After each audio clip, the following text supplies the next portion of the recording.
Bonjour les amis, cap aujourd'hui sur la rue de la Boétie dans le 8e arrondissement. Elle rend hommage au célèbre écrivain poète Étienne de la Boétie, grand ami de Montaigne qui lui a son avenue juste à côté de l'avenue des Champs-Élysées. Alors si vous voulez déjeuner sur le pouce, vous allez être servi dans le quartier car on ne compte plus le nombre de restaurants de vente à emporter. Mais attention, il va falloir être patient et faire la queue avec les nombreux salariés qui peuplent le quartier dans la journée. Vous le voyez, on ne s'ennuie pas du côté de la rue de la Boétie. Allez, on se retrouve juste après le sommaire. C'est parti les amis.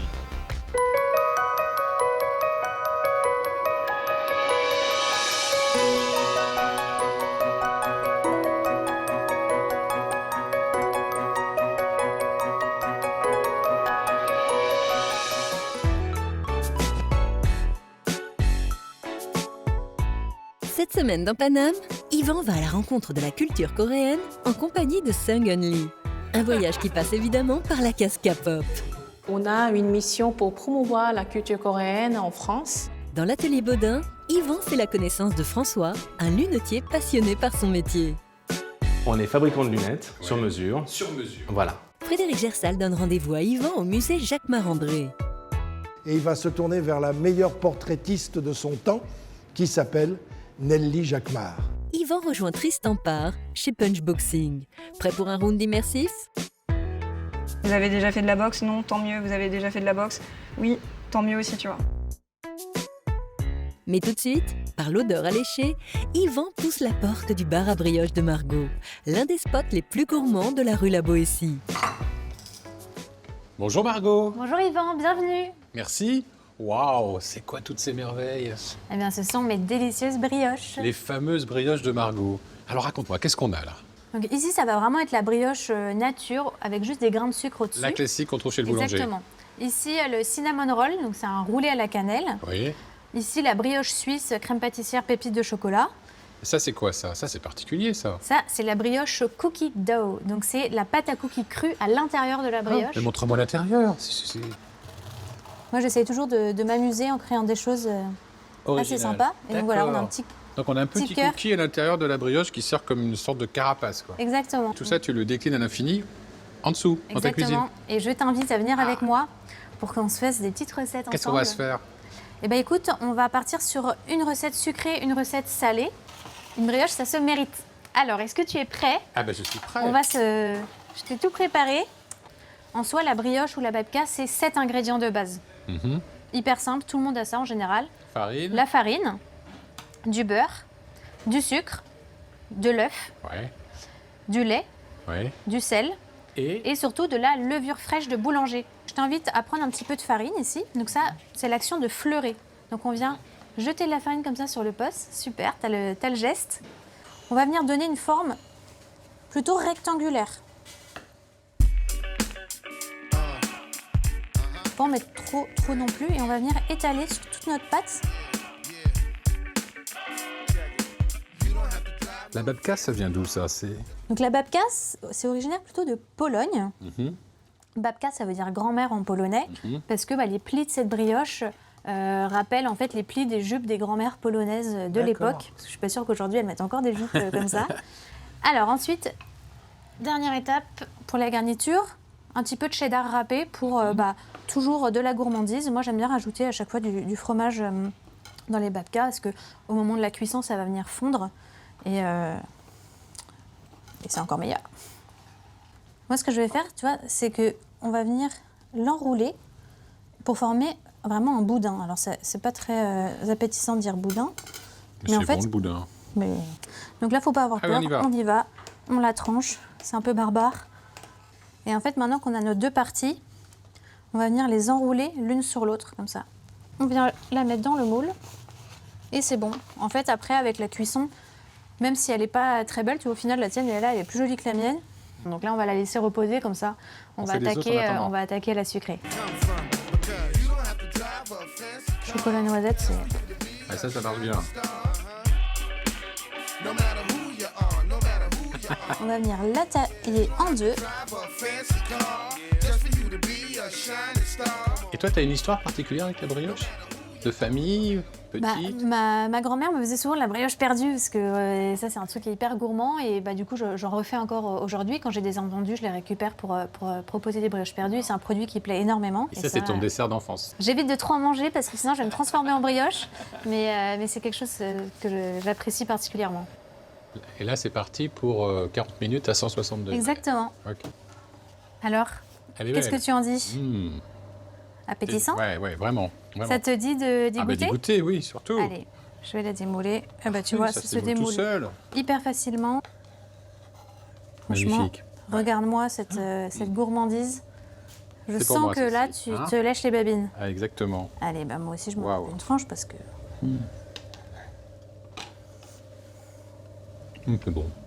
Et l'odeur, est-ce que tu as senti un peu cette odeur de chocolat? Moi, je vais continuer ma balade. Là, je suis. T'as pleine t'as forme. l'énergie, Ouais, c'est bon, ouais, maintenant, c'est t'as super. fait le plein. Bravo à toi. Merci beaucoup Allez, et à très Pour bientôt. ma part. Salut. Ciao, Au ciao. revoir.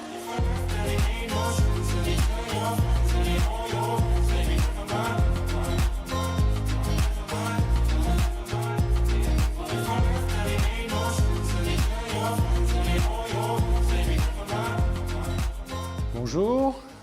Salut Tristan. Salut Yvan. Ça va? Bien et toi? Très bien, merci.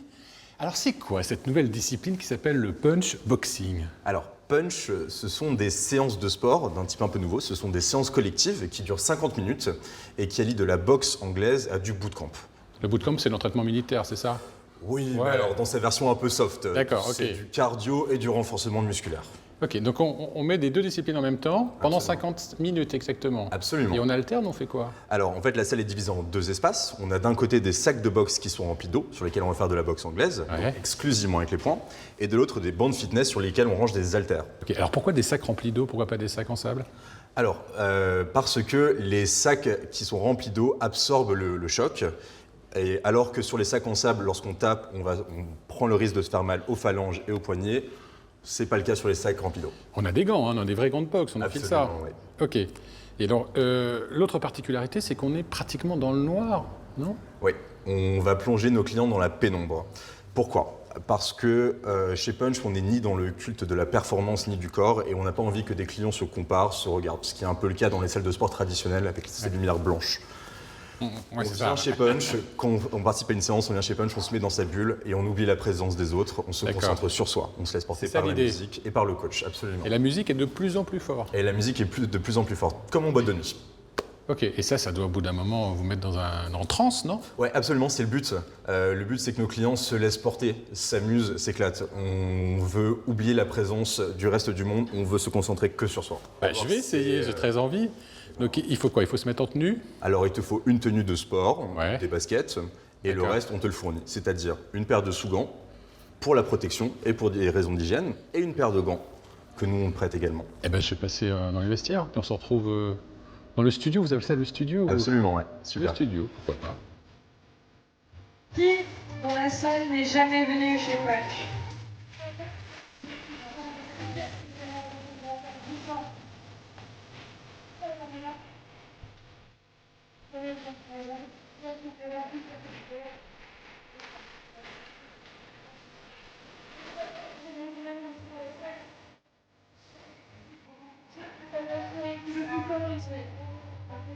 Ça a été, Yvan?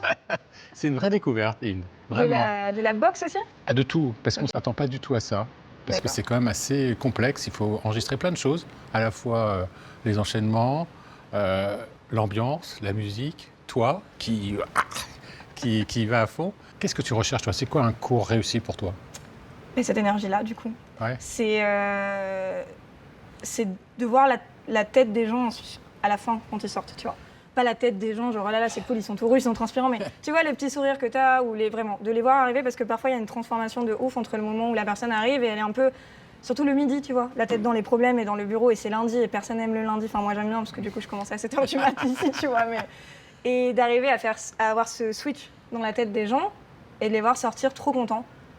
Il y a plein de filles. Moi, je pensais qu'il y avait plein de garçons Il y a à plein la de filles, il y a boxe. plein de mecs, il y a plein de gens différents. Ouais, mais il y a C'est surtout ça plein de qui est trop filles, là. cool.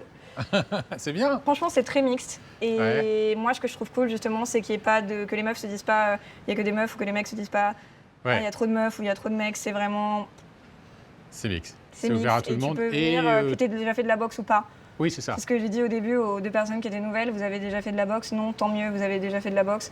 Oui, tant mieux aussi, tu vois. Moi, je peux travailler avec les deux et ça me va. Au mieux, tu appliques ce que tu connais. Au pire, tu découvres un truc nouveau qui est très cool. Eh ben écoute, merci beaucoup. Bah, merci à toi pour d'avoir cette- testé. Ouais. On va laisser la salle parce que je crois Yes. qu'il y a un autre cours. Il y a hein, un on autre enchaîne, cours, là. effectivement. Bon, allez, merci beaucoup. Merci.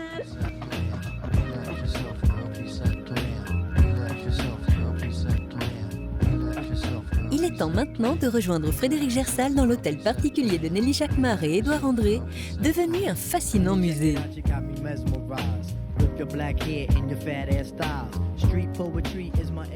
Alors, Yvan, Il est là, vous il est étiez là. Yvan. Bougez Ouais. pas. Attendez. Non. Un tout petit peu plus par là, vous serez plus que dans vous- l'axe de ce Mais bel non. hôtel particulier. Et regardez, l'axe est là aussi, donc c'est le même. Non, pas tout à fait. Mais c'est peut-être l'un des plus beaux hôtels particuliers Ah oui, du 19e à Paris. incontestablement, oui. Avec une histoire extraordinaire. Alors, c'est beau à l'extérieur, c'est-à-dire l'emballage, et puis alors à l'intérieur, c'est magnifique, des collections d'art remarquables, réalisées par un couple, Monsieur André et Mademoiselle Jacquemart, qui se sont mariés et qui ont créé cette collection d'art extraordinaire que je vais vous faire découvrir. Si vous voulez bien rentrer avec nous. Allez, marchez bien dans Allez, l'axe, hop, c'est bien. 2, hop, 2.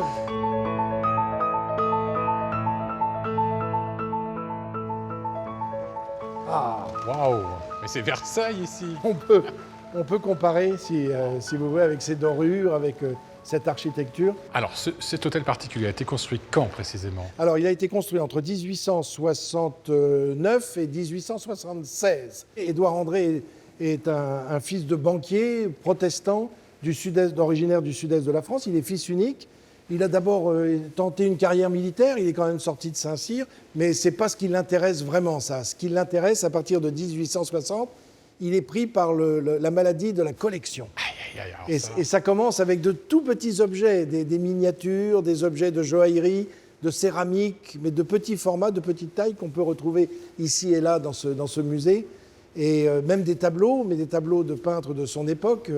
Il se passe l'année 1872, Oui. qui est une année où Édouard André demande à avoir son portrait. Lui, il adore la peinture. Il se dit, pourquoi est-ce que moi, je ne serais pas non plus peint à mon tour? Et il va se tourner vers la meilleure portraitiste de son temps, qui s'appelle Nelly Jacquemart.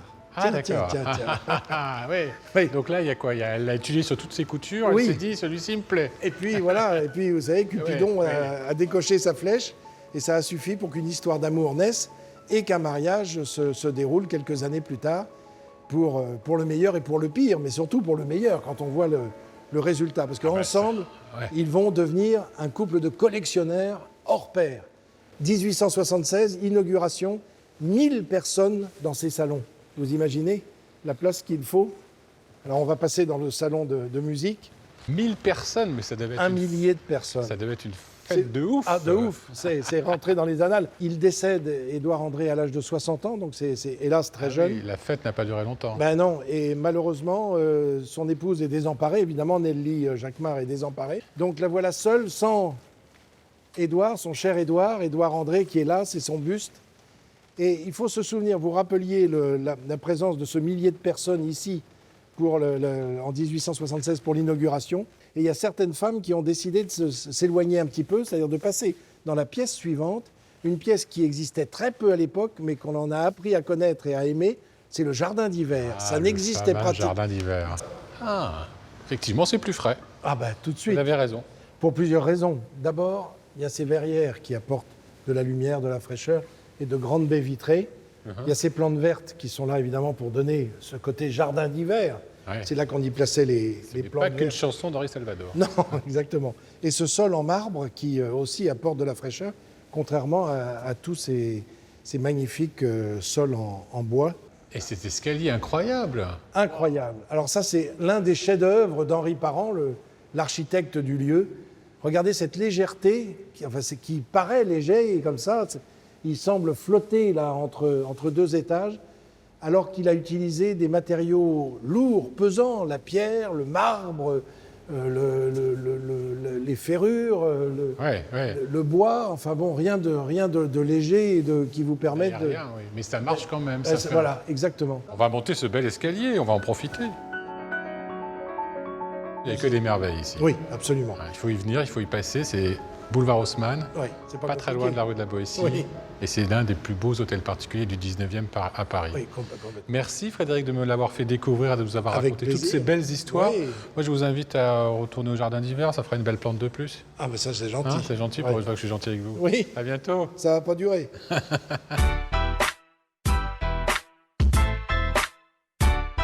Seuls 2 ateliers de création de lunettes sur mesure existent à Paris. Yvan s'invite dans l'atelier Baudin pour y découvrir ce savoir-faire rare avec François. Bonjour François. Salut Yvan, ça va? Bien. Très bien. Enchanté. Alors toi, tu diriges les ateliers Baudin, C'est bien ça. qui sont donc des lunetiers, c'est ça, hein? On est fabricant de lunettes sur Ouais. mesure. Sur mesure. Voilà. Et on fabrique des lunettes à partir de matériaux nobles, comme la corne. On travaille aussi des matières comme l'acétate. Et de temps en temps, sur demande, on peut travailler de l'écaille de tortue. Ah, là, c'est le top du top, ça. C'est le top du top. Tu en as de l'écaille de tortue, là? On en a un, je peux Oui. te montrer ça absolument. Oui. C'est quelque chose d'assez rare, d'assez sublime. C'est C'est la Rolls-Royce de la lunette. la ressource de la lunette, on peut dire ça. Donc là, on a une écaille typique, Mhm. donc avant traitement et avant quoi que ce soit. Comme tu peux voir, c'est assez léger, c'est une matière assez noble. Et il y a ce qu'on appelle du jaspé, donc c'est un jeu entre le blond, le noir, et c'est une matière assez magique. Et ça provient de quelle tortue, exactement? C'est la tortue carate. Carate. Donc c'est une tortue, il y a une dizaine de tortues d'eau, mais il y a une seule tortue en particulier qui fournit cette carapace et donc cette écaille particulière. Mais il faut préciser qu'on ne martyrise plus de tortues. On ne hein, tue en pas top- de oui. tortues, on n'a même pas le droit de les élever. Donc c'est quelque chose de très précis, très pointu, très contrôlé. Il n'y a pas de controverse autour de cet objet-là, c'est très suivi et on ne prend pas de risque. Donc il y a Surtout- un stock d'écailles de tortue, Ouais. et c'est à partir de là qu'on fait des lunettes en écailles de tortue. C'est, Quand il n'y aura plus de stock, il n'y aura plus de lunettes. Quand il n'y aura plus de stock, il n'y aura plus de lunettes. Je suis un nouveau client. Ouais. J'ai très envie de me faire plaisir et de m'offrir une lunette sur mesure. Tu as bien raison. Oui, j'imagine. Tu vas pas me dire le contraire. Évidemment. Alors, qu'est-ce qui se passe? En fait, on vient prendre 5-6 mesures déjà sur la forme de ton crâne, c'est-à-dire pour comprendre un peu l'ergonomie de ton visage et de ton crâne. Une fois qu'on a pris les mesures, Mhm. François, après ça part en atelier. Absolument. Un atelier de production qui est là, il y en a une partie ici. Alors. Tu l'as dit, au Jura. Ouais. Et qu'est-ce qui se passe ici derrière? Tu vas me montrer? Alors, c'est parti, je t'amène là-bas. Donc là, comme tu peux voir, on a dessiné sur la base de tes mesures et du modèle que tu as choisi, on a dessiné une lunette, donc par ordinateur, et là-dessus, on l'a balancé sur ce qu'on appelle une petite commande numérique. D'accord, et là ça vient d'être terminé. Là, on vient de la terminer, donc on a usiné la corne, donc il vient juste, tu as enlevé les petites formes, les petites vis, pardon, Mhm. et on va libérer cette lunette. Et là, on a une partie assez brute de la lunette. Ouais. Donc ça c'est On ce va qu'on faisait dire- à la main il n'y a pas si longtemps, maintenant on les fait avec des machines. Bon, C'est ça. c'est mieux. C'est mieux, c'est plus Ça précis, change rien. ça enlève rien à l'artisanat, sans aucun problème, parce qu'on est quand même, comme tu peux voir, sur un objet ici Oui, très brut. d'accord. Et tu vois, il y a encore un gros travail Ah oui. manuel qui va arriver derrière. Et ça sent un petit peu, Oui, ouais. ça sent la corne brûlée. Ça sent la corne brûlée, exactement. Après ça passe à côté chez Ferrier. Chez Ferriel, exactement. Voilà. Mais c'est important de montrer qu'effectivement une paire de lunettes ça commence comme ça quoi. Hein, on a l'impression que c'est ça une paire de lunettes, ça a toujours été ça. Non, c'est plein de Exactement. travail, c'est plein d'étapes différentes. Bravo, hein. Bravo, bravo. Et là c'est pas fini encore parce qu'il y en a encore plein d'autres. Et hein. après, il faut que je découpe les branches. Ouais. Pareil, il faut que je fasse le même travail sur les branches, c'est-à-dire enlever toutes les marques de fraisage, les mettre en forme, leur donner ce côté assez doux. Là, c'est très brut, donc il faut venir limer tous les angles. C'est une matière que tu aimes bien la corne? C'est ma préférée. C'est assez dur, il y a des ratés, ça met du temps à apprendre, mais je sublime quand on voit ces couleurs, ces transparences. D'une corne à l'autre, on n'a jamais la même couleur, les mêmes Ouais. nuances. Il faut accepter Voilà. que c'est effectivement Voilà. Matière naturelle. une matière naturelle et qu'on n'est Des pas sûr de ce qu'on fois, va avoir. Et les On clients, façonne, voilà, là je ne Ouais. m'y attendais pas, mais Ouais. là le tenon est un tout petit peu plus foncé en haut. Mais on ne le voit pas à la découpe, ça se voit pas forcément. Donc quand je vais le polir, on va le voir encore plus, mais c'est ce qui donnera son charme. Le fait que ce Ouais. soit pas forcément symétrique. c'est génial. Bravo pour ce que vous faites, c'est un superbe métier. Merci. à vous. Merci à vous. Merci beaucoup.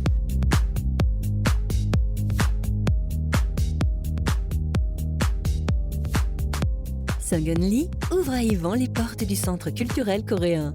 Bienvenue au pays du matin frais. Bonjour Sangun. Bonjour, enchantée. C'est magnifique. Qu'est-ce que c'est exactement? C'est l'exposition de l'artisanat coréen qui s'appelle Najeon. Ouais. C'est une technique millénaire de l'incrustation de la nacre laquée sur D'accord. des objets bois ou métal. Et là, ce sont des œuvres d'art, là. Oui, Mais c'est magnifique. oui, c'est l'artiste contemporaine coréenne qui a fait cette canapé. C'est un canapé, ça. Oui, c'est ça. d'accord. Pourquoi pas. Donc, ici, on est au sein du centre culturel coréen, Exactement. dont les missions sont lesquelles? En fait, depuis 1980, on a une mission pour promouvoir la culture coréenne en France. On essaie de rencontrer le plus possible de public français et faire découvrir notre culture, notre gastronomie. Donner envie aux Français d'aller en Corée, de voyager? Exactement. On organise tellement d'événements pour vraiment donner l'envie d'aller voyager en Corée. Ici. Ouais, le programme est chargé. Oui. On peut apprendre à parler le coréen Ici, oui, gratuitement. gratuitement. Oui. Mais c'est une langue extrêmement compliquée, non? Euh, Pour nous, Français, un peu. On peut, oui. Mais que pareil pour moi, le français, c'est très dur. Juste un mot de coréen. Ah, 안녕하세요. 안녕하세요. 안녕하세요. 안녕하세요. Oui, c'est bonjour. Bonjour. Oui. 안녕하세요. 안녕하세요. Ok. Et alors, on va visiter ce bel espace. Ça se dit comment? 아름다운 문화원을 방문하겠습니다. Ça, j'arriverai pas. C'est long et dur. Tu me montres un peu Oui, comment c'est organisé ce bâtiment? Oui. Je voulais vraiment vous montrer notre cours de cuisine qui est au 5e étage. Ah ouais? Oui. Et qu'est-ce qu'on va manger? Aujourd'hui, c'est le snack le plus populaire en Corée qui s'appelle chapsal donut. C'est comme le dessert coréen, Ouais. sucré, moelleux, très bon. Bonjour. on y va. Je suis en retard. Ok. J'ai pris mon petit tablier aussi. Qu'est-ce qu'on va réaliser? J'ai essayé de gâteau de beignets de riz.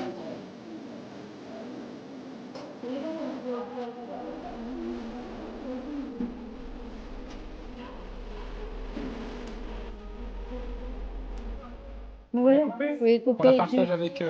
avec Ah ouais, hein? merci. Ok. Donc maintenant, comme on a goûté, pourquoi pas en cours de danse, en cours de K-pop? Oui, Ah bah on y va. on y va. Au revoir. Au revoir. Merci, au revoir. Moi je veux danser la K-pop.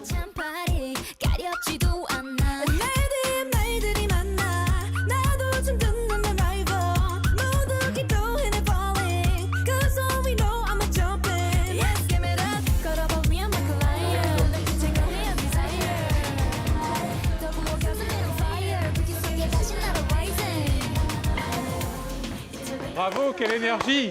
J'espère.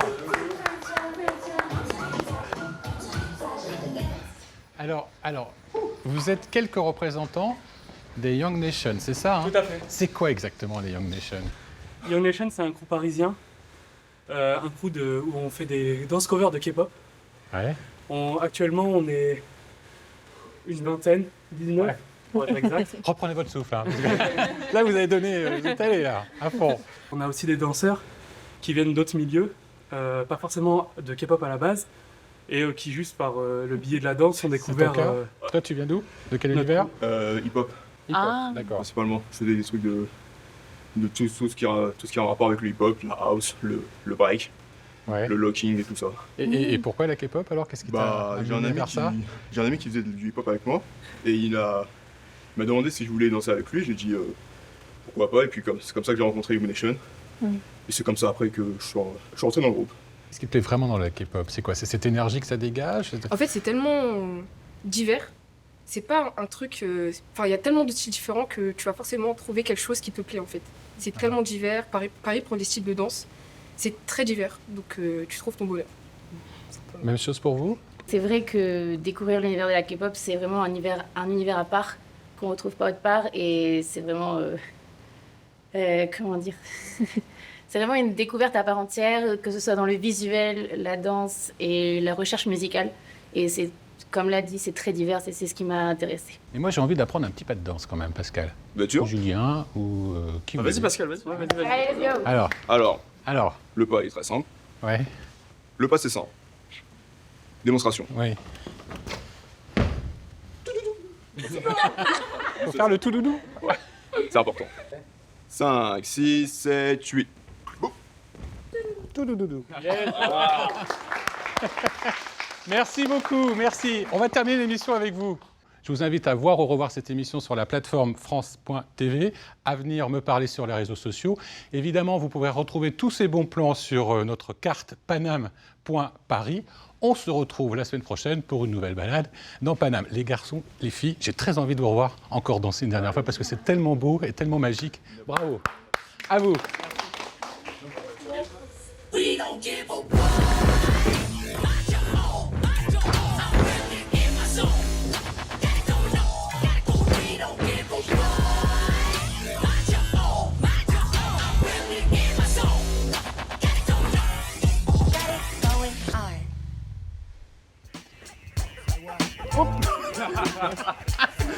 Ça va ton pied? Salon de musique, n'importe quoi, 6e.